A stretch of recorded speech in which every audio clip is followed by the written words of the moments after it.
1 मार्च रोजी विदर्भस्तरीय आदिवासी युवक युवती वैवाहिक परिचय मेळावा। आदिवासी समुदायाला एकत्र आणून समाजाला एकसंघ बनवण्याच्या उद्देशाने संयुक्त आदिवासी कृती समितीतर्फे 1 मार्च रोजी नागपूर रोडवरील शकुंतला फार्म्स येथे विदर्भ स्तरावरील आदिवासी युवा वैवाहिक परिचय परिषद आणि नागरी सत्कार समारंभ आयोजित करण्याची माहिती संयुक्त आदिवासी कृती समितीचे जितेश कुळमेथे यांनी दिली। ते पुढे म्हणाले की ग्रामीण भागात आदिवासींची संख्या जास्ती आहे। येथील गरिबीमुळे आदिवासींना त्यांच्या मुलामुलींचे लग्न करणे कठीण होत चालले आहे, ज्यामुळे मुले आणि मुली शोधण्यात कष्ट, पैसा आणि वेळ वाया जात आहे। हे लक्षात घेऊन आणि आदिवासी समाजाला एकत्र आणण्याच्या उद्देशाने ही परिचय परिषद आयोजित करण्यात आली आहे। या परिचय परिषदेचे उद्घाटन 1 मार्च रोजी सकाळी 10:30 वाजता राज्याचे आदिवासी विकास मंत्री आणि जिल्ह्याचे पालकमंत्री डॉक्टर अशोक उईके यांच्या हस्ते होईल। कार्यक्रमाचे स्वागताध्यक्ष आमदार किशोर जोरगेवार यांच्यासह राजुराचे सामाजिक विचारवंत बापूराव मडावी उपस्थित राहणार आहेत। या पत्रकार परिषदेत जितेश कुळमेथे, डॉक्टर देव कन्नाके प्राध्यापक उपस्थित होते। नामदेव कन्नाके, सुनील गेडाम, प्रमोद बोरीकर, माया पेंडोर, रंजना कन्नाके उपस्थित होते।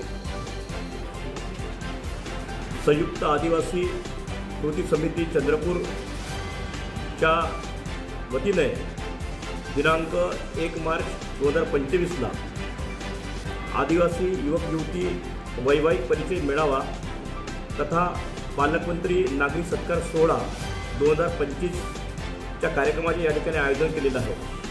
तेव्हा या कार्यक्रमाला राज्याचे आदिवासी विकास मंत्री, चंद्रपूर जिल्ह्याचे पालकमंत्री आदरणीय श्री डॉक्टर अशोकरावजी उईके साहेब, त्यासोबतच या कार्यक्रमाचे अध्यक्ष म्हणून श्री बापूरावजी मडावी, सामाजिक विचारवंत, राजुरा जिल्हा चंद्रपूर, त्यासोबतच या कार्यक्रमाचे स्वागताध्यक्ष चंद्रपूर विधानसभा क्षेत्राचे लोकप्रिय आमदार आदरणीय किशोरभाऊ जोरगेवार हे राहणार आहेत। त्यासोबतच चंद्रपूर जिल्ह्यातील 6 विधानसभा क्षेत्राचे आमदार, लोकसभा क्षेत्राच्या खासदार यासुद्धा या कार्यक्रमाच्या अतिथी म्हणून राहणार आहेत। या संयुक्त आदिवासी कृती समितीच्या मार्फत आवाहन करतो की संपूर्ण विदर्भातील संपूर्ण आदिवासींची संपूर्ण जमातींची या ठिकाणी वैवाहिक परिचय मेळावा या ठिकाणी होणार आहे।